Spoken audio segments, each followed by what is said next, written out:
On m'a donné carte blanche pour créer un trophée. Juste un trophée. Et c'est là qu'elle a perdu le contrôle d'un projet censé être simple. Elle a construit une maison avec des lumières dedans, du mobilier miniature, des accessoires et une quantité déraisonnable de patines noires. Bref, voici les 2 jours qui ont considérablement raccourci mon espérance de vie avant la Dolls Garden Party. Vous me connaissez? Ou pas d'ailleurs? Je suis passionnée. Ouais, elle a pas fait les choses à moitié, la Mika. Je voulais fabriquer un vrai trophée, pas un cadeau anecdotique. Je voulais que la gagnante soit récompensée de son travail dans ce concours de créatrice de dolls de collection. Faut qu'elle soit fière en regardant son trophée. Dis plutôt que le projet te bottait grave et que tu voulais surtout pas décevoir les organisatrices. Je crois même que tu voulais les impressionner. J'avais cette idée dans un coin de ma tête depuis des années. Une shadow box. Un décor dans une boîte avec une bougie à l'intérieur. Heureusement qu'il est de tous les challenges, le Glug Boy, parce que c'est lui qui a modélisé, gravé et découpé tous les éléments nécessaires à ce projet, avec boîte et cadre baroque inclus. Donc tout le monde dans l'atelier des Glug Dolls était super stressé par ce projet inédit. Donc warning, table en bordel, doigts crades et mains qui tremblent. Mais promis, on va tenter de vous divertir pendant cette vidéo, parce que si vous la regardez en entier, vous méritez bien de vous marrer. Le concept est simple. Un décor dans une boîte, un petit bout de maison, un atelier de couture un peu abandonné, figé dans le temps, mais qui raconte une histoire. Ouais, je peux pas m'empêcher de vous raconter des histoires. Bon, là, vous voyez la version toute propre des objets, mais vous connaissez mon style. Je vais tout abîmer et salir. Bien entendu, on reste sur un décor à la sauce Glockland, hein. Et le violet, c'est toujours la classe. Froisse-moi ce papier peint, rends-le vivant. Altère-moi ce côté maison de poupée Barbie, faisant une version d'épouvante élégante. Sans déconner, tu vires poète, là? Et sinon, je suis la seule à éprouver une satisfaction monstre en déchirant du papier comme ça? Il n'empêche que c'est vachement gothique, ton projet. C'est pas un mur de décor de film, ça? T'imagines les ombres qui pourraient se dessiner sur ces textures? En plus, tu peins n'importe comment, à droite, à gauche, y a aucune logique. On dirait que t'es juste possédé. Pour le sol et le plafond, le Glug Boy m'a bien prémâché le travail. Il s'est bien amusé à créer des motifs réalistes gravés, ambiance vieille dalle de carrelage et lambris à l'ancienne. Allez, comme chez tous les Burton-like, il y a un damier psychédélique au sol. Mais je vous jure, avec la patine noire, ça va rendre nickel. Trust the process. Ah, changement technique, brossage à sec sur le lambris. C'est qu'elle en a sous le capot, la Mika, niveau skills de créatrice couteau suisse. Ah bah je vais pas vous mentir, si on me donne le temps et les moyens, j'en ferai des kilos de créations monstrueuses comme ça. Tu maroufles du papier peint là. Par contre, le premier qui m'appelle Valérie Damido, je lui maroufle un sticker sur la tronche direct. En plus, je fais vraiment ça comme une porcasse, moi. Il y a des plis partout, il y a des bouts qui pendouillent. Alors là, c'est le moment sorcellerie. La magique et sombre patine noire. Celle qui fait toute la différence et qui fait ressortir les reliefs, donne de la profondeur et donne des coronesses à tout ce qui sort de chez les Glugdol. C'est mon moment préféré. Tout devient réaliste, patiné, usé, vivant. Je crée des taches, des coulures, je dilue, je teinte. Encore. Bon alors après du coup j'ai envie de tout patiner, c'est un peu ça le problème. Et oui, j'ai déjà peint le Glug Boy. Me demandez pas de détails. Alors Mika s'est pas foutue de vous sur cette vidéo. Non seulement elle essaie de vous faire passer un bon moment, mais en plus elle s'est démenée pour monter sa vidéo dans un ordre intéressant pour vous. Et pas dans l'ordre chaotique dans lequel elle a travaillé. Sinon on allait vite vous perdre sur le coup, hein. Donc là, visiblement, je m'occupe des plaintes en bas des murs.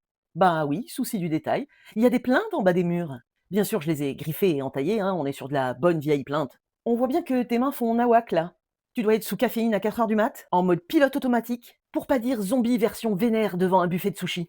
Enfin, je me comprends. Ouais. Et une nouvelle fois, je ne le dirai jamais assez, un coup de patine noire et tout devient vivant. Ou mort, je sais pas. Enfin, un truc beau entre les deux, quoi. Là, tu flippais au moment de coller les plaintes. Parce que tu sais que le bois gonfle quand on le peint, hein? Et là, vous me direz, ça passe pas. J'ai vérifié la taille de toutes les plaintes avant. Pas le choix. Je les ai coupées. Le Glug Boy a choisi la collection Château du 18e pour ce bureau en acajou, façon vieux secrétaire de grand-mère. Mais ce que l'histoire ne dit pas, c'est que le Glug Boy a le sens pratique. Il a conceptualisé l'objet afin qu'il permette non seulement d'allumer et d'éteindre la bougie LED, mais aussi de changer la pile. Et ensuite, on fait quoi? Je suis sûre que vous savez ce qu'elle va dire. La patine noire! Bingo! On savait tous qu'elle allait encore en parler. Ah, après, elle a pas tort. Là, cette mini-table sans la patine, c'est pas OK, hein. Ça a beaucoup plus de cachet et de prestance, avec ses auréoles et ses traces d'usure, non? Ah si, si, hein. Je sens que vous êtes avec moi maintenant et que vous validez cette histoire de patine, non? Non mais ils vont monter un groupe secret là, hein, qui vénère les mini-objets destroy et patinés, hein. Je bidouille beaucoup quand je crée. J'aime bien détourner les objets. Ça, c'est des mini patères avec un pic à brochette collé dans une perle. Et ça, c'est un pot à aiguille avec une grosse perle et de la colle chaude. Ouais, donc en fait, c'est beaucoup à base de perles, quoi. Et de colle. Oh non, je crois que c'est reparti pour une session. Oh non, pas la patine noire. On pourrait croire que c'est juste de la patouille, hein. Mais en fait, c'est toute une technique de déposer le liquide pour que ça forme des auréoles naturelles. Il y a du savoir-faire derrière ces coups de pinceau aléatoires, je vous le dis. Ouais, le Globe Boy lui dit souvent: «Et là, c'est le moment où tu viens saloper tout mon travail». Allez, dites-le avec moi. La patine noire! Elle a définitivement plusieurs personnalités en elle. Spoiler alerte, voici l'épisode de la colle. Précédemment dans Mika colle des trucs. Elle collait le premier bouton à la super glue gel et tout se passait très bien, jusqu'au jour où le second bouton débarque. La colle semble avoir perdu toute sa magie. Mika sombre dans la folie. Pourquoi la super glue ne colle que quand elle veut? Mika saura cependant trouver la solution, reboucher la colle et retourner au pistolet chaud, définitivement. Ouh, on a frôlé le documentaire fait divers là. Cela dit, certains boutons semblent encore récalcitrants et bavent. Plot twist, Mika sort le scalpel et se venge. Ça colle des boutons saison 1, saison 2, saison 3, mais elle est interminable cette série. Et un dernier coup final au pinceau de... J'ose même pas le dire. Vous allez me prendre pour une monomaniaque de la patine. Lupin de merde, je l'ai encore dit. Oh, passe à autre chose, Mika. Ah, elle est jolie la jupette à carreaux violettes. Avec un biais en broderie noire, c'est mignon. Et avec une aiguille plantée dedans. Le résultat doit être organique, vivant. Là, je colle le pot à aiguille, qui visiblement laisse bien la lanterne libre d'être soulevée. Hein. Là, dans le coin, faut mettre un carnet à croquis, avec des mesures griffonnées, des annotations de couturière, mais faut que ce soit très naturel. Hein.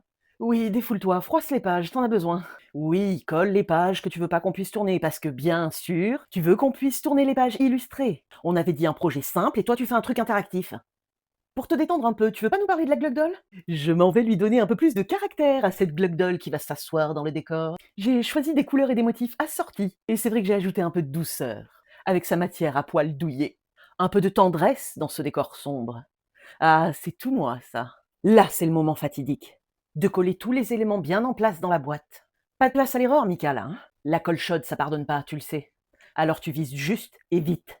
Easy, j'ai du skill. Je colle les patères pour les outils de couture. L'étagère et sa pile effondrée de boutons bien en place. Table en place. Bazar bazardé. Rappelle-toi que tu dois coller parfaitement tous les éléments gravés et texturés sur le cadre, parce que les rosaces du bas vont servir de pied à la boîte. T'inquiète, je suis fatiguée et speed, mais comme toujours, je vais gérer. Et c'est au moment où tu dois coller le cadre que tu te rends compte qu'il te reste quasiment plus de colle. Normal. Ouais, ouais, mais j'ai fait des incantations de mouvements chelous des mains, Macarena ou tectonique, je sais pas. Mais c'est OK. En tout cas, on voit un peu tes tatouages. Je veux que tout soit parfait. Il faut que rien ne bouge. Il y a juste la lanterne qui doit rester mobile. Donc je fixe la paire de ciseaux et la corde de la bobine que je veux laisser pendante. Oh, tu pinailles, Mika, là, je te le dis tout le temps. Il reste deux détails hautement symboliques à finaliser. La plaque, comme tout trophée. Ça y est? C'est l'épisode final de la patine noire? Et c'est ainsi que vous pourrez dire: «J'ai survécu à l'épopée de la patine». Non sans émotion et sans fierté, je colle la plaque les mains tremblantes et le médaillon tout en haut. Mais le trophée n'est pas encore terminé. À ce stade-là, je suis rincé. Non, à ce stade-là, tu communiques par grognement. Il ne reste qu'une journée avant mon départ pour la Dolls Garden Party et le trophée n'est pas terminé. Parce qu'évidemment, elle avait encore des trucs à ajouter. Je ne vous ai même pas filmé la suite. Quand j'ai collé la Glugdol au bord du cadre et les dizaines de fleurs séchées une à une avec une pince. Parce qu'à un moment, faut choisir, filmer ou finir le projet. Hein. Et voici le trophée du premier prix de couture de la Dolls Garden Party 2026.